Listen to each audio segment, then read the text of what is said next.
चित्रपुर नाम के गांव में आनंद अपनी पत्नी के साथ रहा करता था। वो बहुत ही मेहनती था, लेकिन उसे उसकी मेहनत का फल नहीं मिलता था। एक दिन की बात है, बच्चा भूख से तड़प रहा है जी। पर्याप्त दूध भी नहीं मिल रहा उसे। अगर हमारी गाय होती तो कितना अच्छा होता ना जी। हमारी सारी मुसीबतें खत्म हो जाती। जाकर कहीं से गाय खरीद कर ले आइए ना आप। क्या कहा? गाय खरीद कर लानी है? हमारे पास उतने पैसे कहाँ हैं? कमाए हुए सारे पैसे दूध के खर्च में लग रहे हैं। ऊपर से मैं गाय कहाँ से खरीद कर लाऊंगा? आपको लकड़ी काटने के अलावा और कुछ नहीं आता क्या? जाकर मजदूरी करिए कहीं पर, उससे तो ज्यादा ही पैसे मिलेंगे। हमें मजदूरी देने वाला इस गांव में कोई भी नहीं है, लेकिन आजकल कोई खरीद ही नहीं रहा। बस एक दो आदमी ही खरीद रहे हैं। पैसे कमाए हुए सारे पैसे हमारी गुजारिश में कम हो रहे हैं। हमें कुछ भी करके कमाने ही पड़ेंगे। तब तो एक ही रास्ता बचता है हमारे पास। मैं बच्चों को अपने साथ लेकर मायके जा रही हूँ। वहीं पर उनका पेट भर सकूंगी मैं अच्छे से। जब आप अच्छे से कमाने लग जाओ तब हमारे साथ रहना। अगर तुम ऐसे गई तो सब लोग मुझे दोष देंगे ना। आप इसकी चिंता मत कीजिए। अभी हमें बच्चों का अच्छे से पालन पोषण करना है। देखना जल्द ही आपको अच्छी नौकरी मिलेगी। ठीक है, जैसा तुम चाहो। मुझे एक अच्छी सी नौकरी मिलने के बाद हम दोनों खुद का घर ले लेंगे। इसके बाद आनंद अपनी पत्नी को मायके छोड़कर काम की तलाश में लग जाता है, लेकिन कोई भी उसे काम नहीं देता। कुछ तो करना ही पड़ेगा। जंगल में पेड़ काट के उस तरफ के गांव में जाकर बेच दूंगा। कोई ना कोई तो खरीदेगा। ऐसी हालत तो दुश्मन की भी नहीं होनी चाहिए। मैं कब अमीर बनूंगा ये मुझे नहीं पता। मुझे अपनी बीवी और बच्चों की सुख और शांति रखने का मौका कब मिलेगा नहीं पता। आखिर ऐसा कब तक चलता रहेगा? इसके बाद वो जंगल जाकर लकड़ी काटने लग जाता है।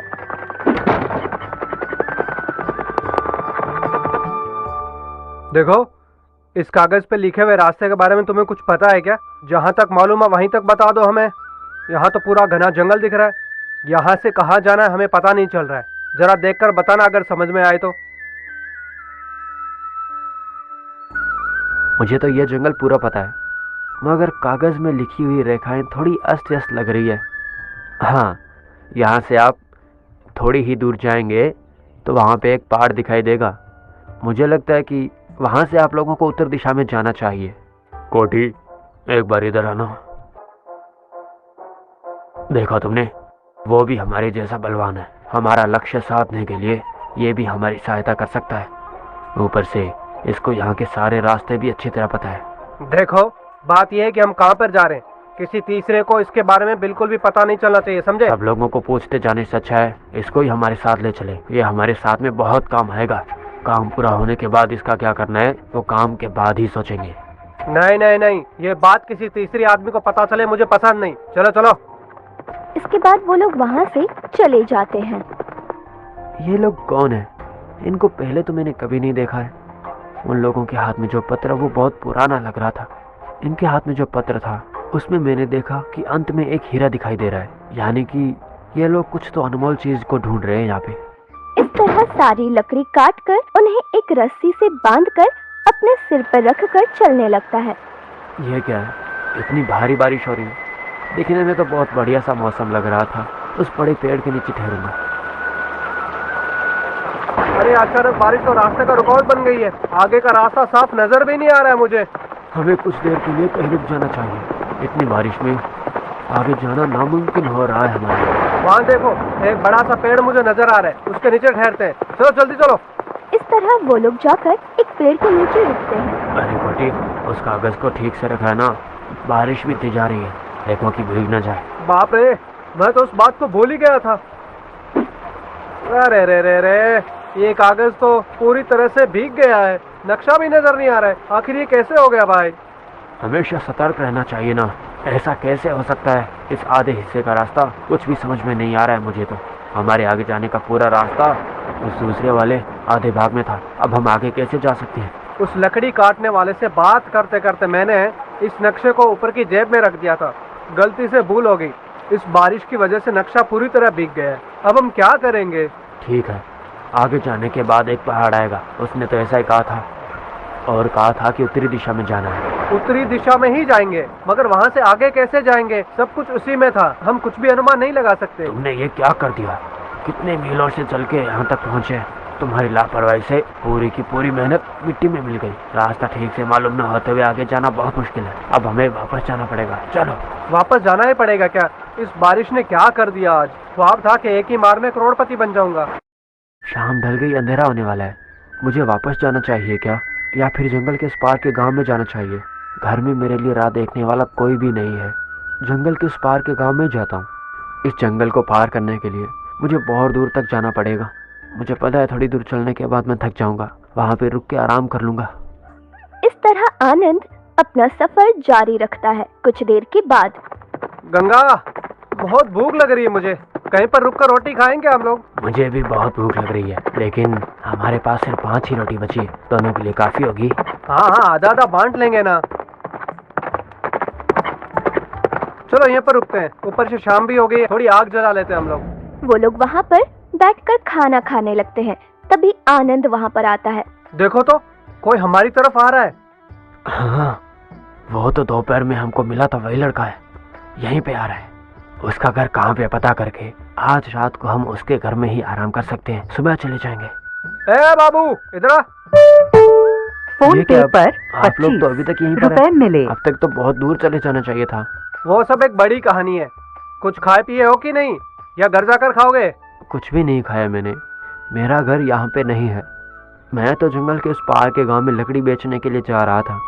क्या इतनी दूर सफर करके गांव में लकड़ी बेचते हो? लेकिन तुम तुम्हारे गांव में बेच सकते हो ना, इतनी दूर क्यों आते हो? हमारे गांव में कोई भी मेरे पास से लकड़ी नहीं खरीद रहे हैं। उनके घरों में काम करने वाले आदमी कोई लकड़ी दे रहे हैं वो, बस इसीलिए मैं दूसरे गांव में जा रहा हूँ।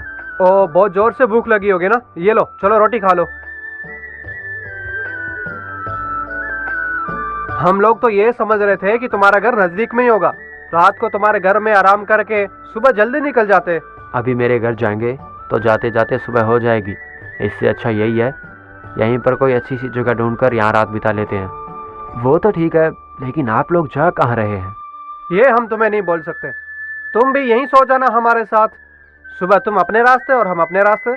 अगर आप लोग नहीं बताएंगे तो मैं समझ सकता हूँ, लेकिन आप लोगों ने जब मुझे ये नक्शा दिखाया था उसके हिसाब से तो आप कुछ अनमोल चीज़ ढूंढने के लिए जा रहे हैं ना। लेकिन आप लोग अब वापस क्यों जाना चाहते हैं? ये क्या, हमने जितना समझा उतना भला नहीं है। हम तो कैसे भी वहाँ तक नहीं पहुँच सकेंगे, और तो और इसे राज भी पता चल गया। हम लोग एक अनमोल चीज़ ढूंढ रहे हैं। वहाँ पे कैसे जाना है उस कागज़ में लिखा हुआ था, मगर बदनसीबी से वो कागज़ बारिश में बुरी तरह भीग कर खराब हो गया। ये लो, अब बस इतना ही बचा है। बस इसी कागज़ की वजह से हम वापस जा रहे हैं। दिखाइए, इसमें तो आधा हिस्सा है। इतनी अनमोल चीज़ को आपने इतनी आसानी से खराब कैसे कर दिया? इसलिए ही तो हम लोग चिंता कर रहे थे। अब उसके बारे में भूल जाओ तुम, ठीक है, और आराम से सो जाओ। आप लोगों ने जो नक्शा मुझे दिखाया था उस नक्शे के हिसाब से बाकी का रास्ता मुझे अच्छी तरह याद है। इस आधे हिस्से की सहायता से मैं दूसरा आधा हिस्सा बता दूंगा। क्या तुम्हें बाकी का दूसरा हिस्सा याद है? बताओ तो, इसको देख के कैसे जाना है? हाँ, मुझे याद है। आप लोग तो अब तक उस पहाड़ के पास भी नहीं पहुंचे हैं, लेकिन आप लोगों को रास्ता दिखाने से मुझे क्या लाभ होगा? मैं क्यों आप लोगों को रास्ता दिखाऊं? देखा तुमने, मैंने कहा था ना ये लड़का नादान नहीं है। ठीक है, अगर तुम हम दोनों को उस खजाने तक पहुंचा दोगे, हम लोग उस खजाने में से तुम्हें भी कुछ हिस्सा दे देंगे। हाँ हाँ, जरूर तुम्हें भी कुछ हिस्सा दे देंगे हम लोग। पहले वहाँ पे पहुँचना कैसे है ये बताओ हमें। मैं पहले से ही आप लोगों को यहाँ से नहीं बता पाऊंगा। मैं भी आप दोनों के साथ चलूंगा। कोई बात नहीं है, तुम मेरे साथ मेरे घोड़े पे आ सकते हो। हाँ, कोई बात नहीं, तुम मेरे साथ मेरे घोड़े पे आ जाना। उसकी अगली सुबह वो लोग आनंद को साथ लेकर उसके बताए हुए रास्ते से चलने लगते हैं। इस तरह कुछ दूर जाने के बाद वो लोग आनंद के लिए एक घोड़ा लेते हैं और तीनों एक एक घोड़े पर बैठकर निकल जाते हैं। घोड़े बहुत थक गए हैं। ये कोई गांव लग रहा है मुझे। यहाँ पे रुककर घोड़ों को कुछ खिला पिला देते हैं कि नहीं? हमें भी बहुत भूख लग रही है। कहीं पे रोटी मिलेगी तो वो भी खा लेंगे बैठकर। आनंद, तुम हमें सही रास्ते पे लेकर जा रहे हो ना? तुम पर भरोसा करके इतनी दूर आए हैं। अगर हम इस नक्शे के हिसाब से देखें तो अब हमें और एक दिन सफ़र करना पड़ेगा। तुम्हारी याददाश्त तो बहुत तेज़ है। ठीक है, मैं जाके हमारे घोड़ों के लिए कुछ खाने के लिए और पानी लेके आता हूँ। गंगा वापस आकर, हाँ, गांव वाले बोल रहे थे यहाँ नज़दीक ही एक अच्छी सी सराय है। आज रात को हम वहीं पे आराम करेंगे। घोड़ों को भी वहाँ पे पानी मिल जाएगा। देखो आनंद, वहाँ पर अगर कोई भी पूछे कि हम कौन हैं, कहाँ जा रहे हैं, क्या कर रहे हैं, किसी को कुछ भी पता नहीं लगना चाहिए। आप लोग मुझ पे भरोसा कर सकते हैं। मेरी तरफ से आप लोगों को कोई भी नुकसान या आपत्ति नहीं होगी। उस रात वो लोग वहीं पर विश्राम करते हैं। अगली सुबह जब वो निकलने लगते हैं तभी वहाँ एक ऋषि आते हैं। आप लोग जहाँ जा रहे हैं वो बहुत खतरनाक सफर है, आपकी जान को खतरा हो सकता है। वो तो ठीक है, आप हो कौन, हम कहाँ पर जा रहे हैं, ये आपको कैसे पता? आप लोग कहाँ जा रहे हैं, कहाँ से आए हैं, ये आनंद आपको कैसे मिल गया, आप लोगों का नक्शा कैसे भीग गया, मुझे सब मालूम है। आप जैसे कई लोग पहले आए थे, खजाने के चक्कर में जान गंवा बैठे, इसलिए आप लोगों को चेतावनी देने आया हूँ। ये बहुत ही खतरनाक काम है, तुरंत आपका निर्णय बदल लीजिए। आप जो पहले की घटनाएं बता रहे हैं वो आप एकदम सही बोल रहे हैं, मैं जानता हूँ। हमारे पास जो खजाने का नक्शा था उसका भी आपने बता ही दिया। आपकी बातों से लग रहा है ये बहुत खतरनाक काम है, फिर भी हम लोग वापस जाने को तैयार नहीं है। चाहे कितना भी मुश्किल हो, हमें वहाँ पहुँचना ही होगा। मुझे आप लोगों को बोलना था, बोल दिया, अब आपकी मर्जी। अगर आप लोग वहाँ पहुँचेंगे तो भी आपको खजाना नहीं मिलेगा। उस खजाने को खोलने के लिए वहाँ पे एक चाबी की जरूरत होगी। वो चाबी हमें कहाँ मिलेगी, क्या आप हमें बता सकते हैं? आप लोगों को उसे ढूंढने की आवश्यकता नहीं है, वही देने के लिए मैं आप लोगों के पास आया हूँ। ये लीजिए, यही वो चाबी है, रख लीजिए। लेकिन एक बात जरूर याद रखना, वहाँ जाना बहुत ही खतरनाक काम है। लेकिन ये चाबी आपके पास कहाँ से आई? आप हमें उस खजाने के बारे में और कुछ बता सकते हैं? वो सब बताना जरूरी नहीं है, आप लोग अपनी कोशिश करके देखो। आप लोगों को इस रास्ते पे जाने के लिए एक नदी को पार करके जाना पड़ेगा। उस नदी को पार करने के बाद एक द्वीप में आ जाएंगे। जो आप ढूंढ रहे हैं वो खजाना उस द्वीप में ही है। मुझे तो बिल्कुल नहीं लगता कि आप वहाँ से जीवित वापस आ पाएंगे। हमें उस खजाने की चाबी देके कुछ समाचार देने के लिए आपका बहुत बहुत धन्यवाद। ऋषिवर बोल रहे थे कि वो बहुत खतरनाक सफर है, अब भी तुम हमारे साथ आना चाहोगे? मैं बिल्कुल साथ आऊँगा। कैसे भी करके हम लोगों को वो खजाना हासिल करना ही है। मैं किसी भी तरह की आपत्ति का सामना करने के लिए तैयार हूँ। तैयार हो जाओ, मुझे लगता है हमें आगे बढ़ना चाहिए। इस तरह वो लोग अपने सफर को आगे बढ़ाते हैं। उन्हें रास्ते में ऋषि के बताए अनुसार एक नदी मिलती है। यही वो नदी है जो ऋषिवर बता रहे थे। यहाँ से अब हमारे घोड़ों का चलना बहुत मुश्किल है। इन घोड़ों को यहीं पर छोड़ के हम लोगों को नदी पार करनी होगी, मगर यहाँ पर तो कोई नाव नहीं है। तो हम पार कैसे करेंगे? तैर के जाने के लिए तो वो बहुत दूर है। हम लोगों को लकड़ियों की एक नाव बनानी पड़ेगी। हम लोग उस नाव से नदी आराम से पार कर पाएंगे। मैं लकड़ियों से नाव बना सकता हूँ। वो देखो उस नदी में, वहाँ तो बहुत सारे मगरमच्छ हैं। अगर गलती से भी नदी में गिर गए तो जिंदा बचना मुश्किल है। हमें सतर्क रहना होगा। यहाँ से सफर बहुत खतरनाक लग रहा है अब मुझे, हमें सतर्क रहना चाहिए। इसके बाद आनंद उन लकड़ियों को हाथ में लेके हम लोग नाव में बैठेंगे। इसके बाद वो लोग सफर पर निकल जाते हैं। सफर के समय उन लोगों को कुछ मगरमच्छ उन लोगों को खाने की कोशिश करने लगते हैं। बाप रे, कैसे भी करके उन मगरमच्छों से बच ही गए। अब और खजाने तक पहुंचने के लिए हमें कितनी मुश्किलों का सामना करना पड़ेगा। यहाँ से जाते वक्त आजू बाजू के परिसर को ठीक से देखते हुए जाना पड़ेगा। किस तरफ कैसा संकट है हम बोल नहीं सकते। वहाँ तक पहुँचने तक ही मुझे इन लोगों से काम है।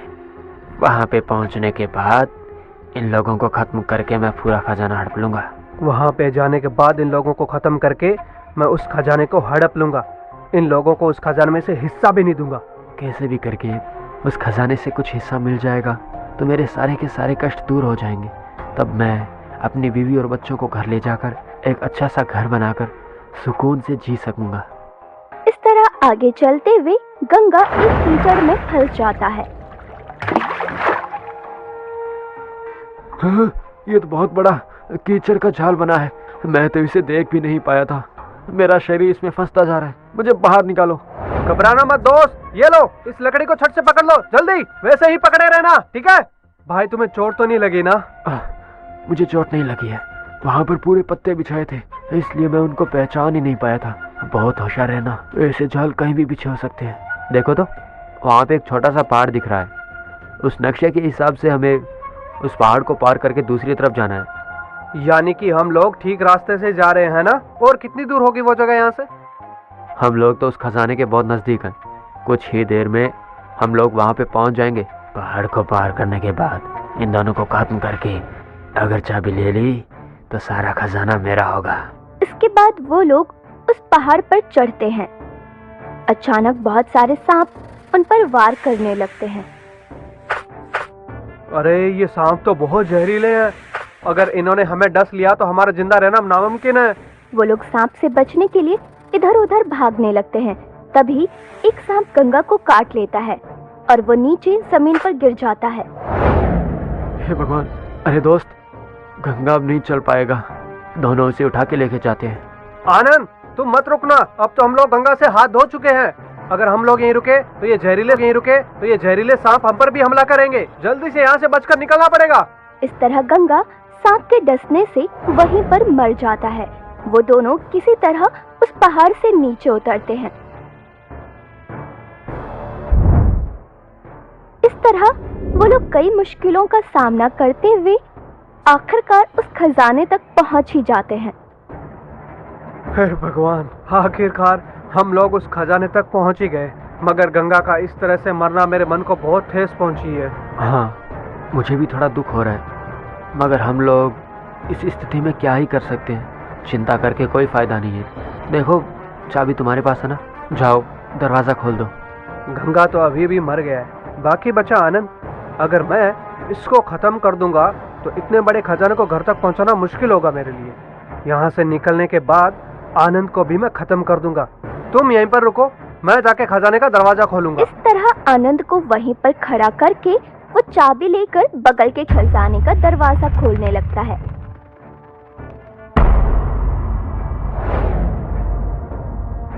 जैसे ही वो अंदर जाता है, कुछ जहरीले तीर आकर उसके बदन में घुस जाते हैं और कोटी भी वहीं पर मर जाता है। उसके बाद आनंद, ये क्या, ये भी आंखों के सामने मर गया।